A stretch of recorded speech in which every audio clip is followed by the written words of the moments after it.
উপকরণ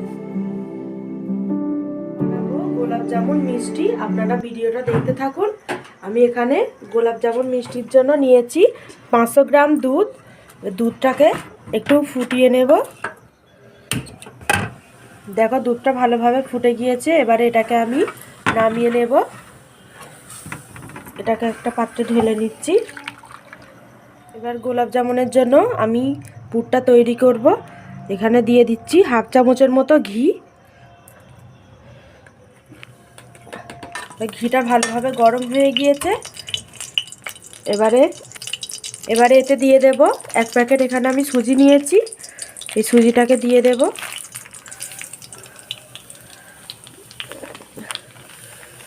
সুজিটাকে দিয়ে ভালো করে একটু নেড়ে নিতে হবে, নাহলে সুজিটা নিচে বসে যাবে।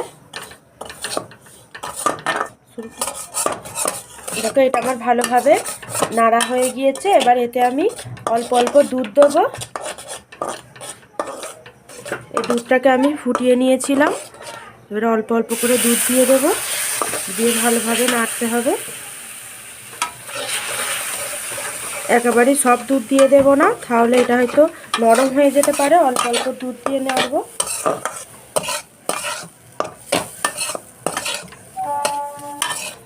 এতে আর একটু দুধ দিয়ে দেব।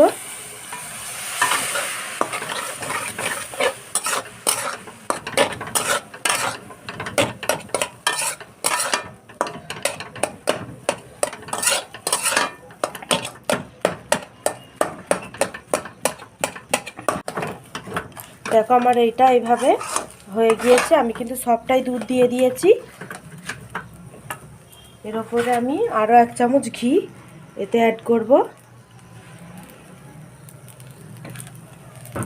ঘিটা দিয়ে ভালো করে নাড়তে হবে।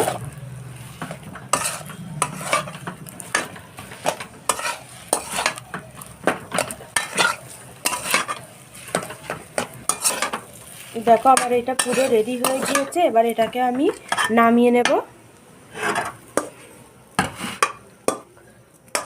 এটাকে একটু নামিয়ে ঠান্ডা করতে দেব।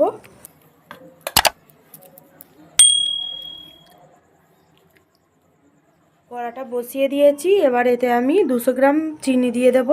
চিনির সিরাটা তৈরি করে নেব আমি। এখানে 200 গ্রাম চিনিতে দেখো আমি এই বাটিরই 1 বাটি পানি দিয়ে দিচ্ছি। দিয়ে একটু নেড়ে দেব।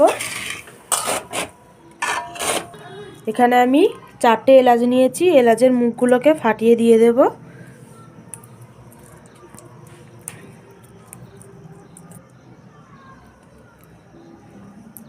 দিয়ে ভালো করে এইভাবে নেড়ে নেব।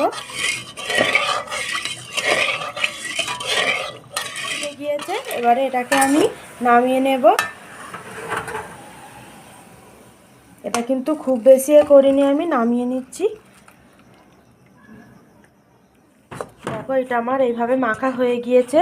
এবারে এতে আমি দিয়ে দেব এলাচ পাউডার। এবারে দিয়ে দেব গুঁড়ো দুধ।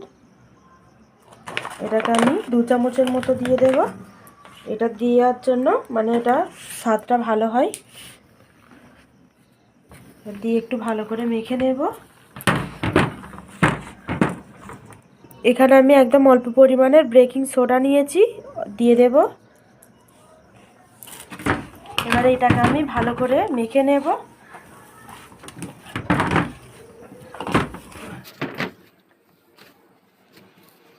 আমার ডোটা একদম মাখা হয়ে গিয়েছে। এইভাবে আমি মেখে নিয়েছি। ডোটা খুব নরমও না আর খুব শক্তও না।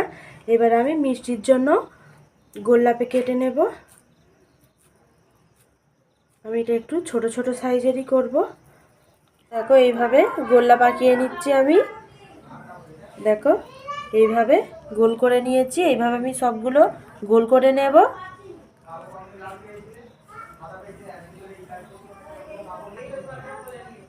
দেখো এইভাবে আমি সবগুলো গোল করে নিচ্ছি।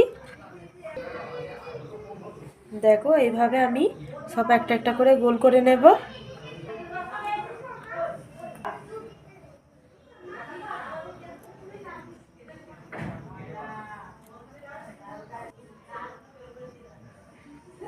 দেখো এইভাবে আমি সব গোল করে নিয়েছি। এবারে এটাকে এখানে আমি তেলটা ভালো করে গরম হয়ে গেলে, দেখো আমার তেলটা গরম হয়ে গিয়েছে। এবারে আমি এর মধ্যে দিয়ে দেবো। তেলটা কিন্তু খুব বেশি গরম হলে হবে না।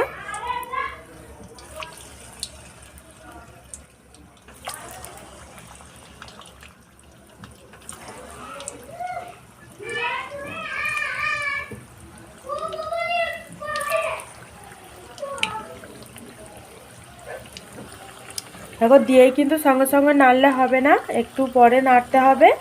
দেখো আমার গাগুলো একটু হয়ে গেছে, একদম আলতোভাবে এটাকে নেড়ে দিতে হবে। এবারেতে একটু চাপা দিয়ে দেব 5 মিনিটের জন্য। ঢাকাটাকে খুলে নিচ্ছি। দেখো এটা আমার কালার চলে এসেছে। এবার এটাকে তুলে নেব।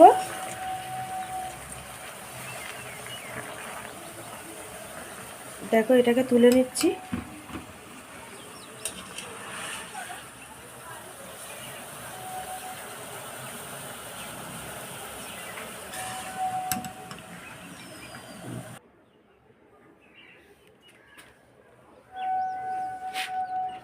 জিরাটা নিয়েছিলাম, এটাই কড়াই দিয়ে দেব।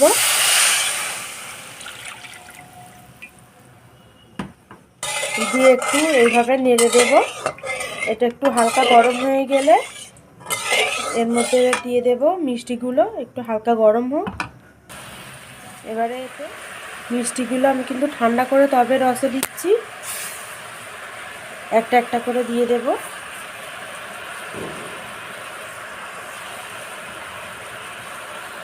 দেখো আমার কিন্তু একটাও ভেঙে যায়নি।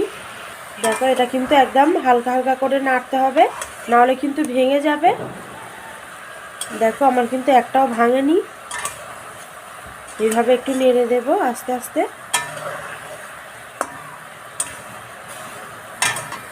এবারে এটাকে আমি 2 মিনিটের জন্য চাপা দিয়ে এটাকে ভালো করে ফুটিয়ে নেব। 2 মিনিট পর ঢাকাটাকে খুলে নেব।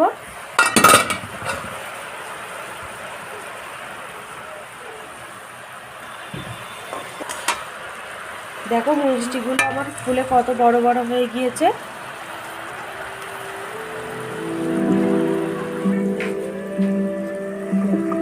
মিষ্টিগুলোকে এবারে আমি ঢেলে নেব।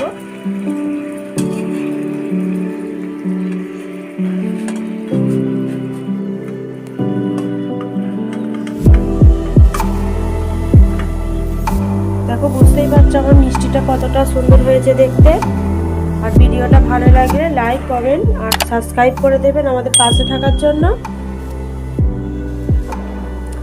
দেখো আমি আপনাদের কেটে দেখাচ্ছি কিরকম হয়েছে।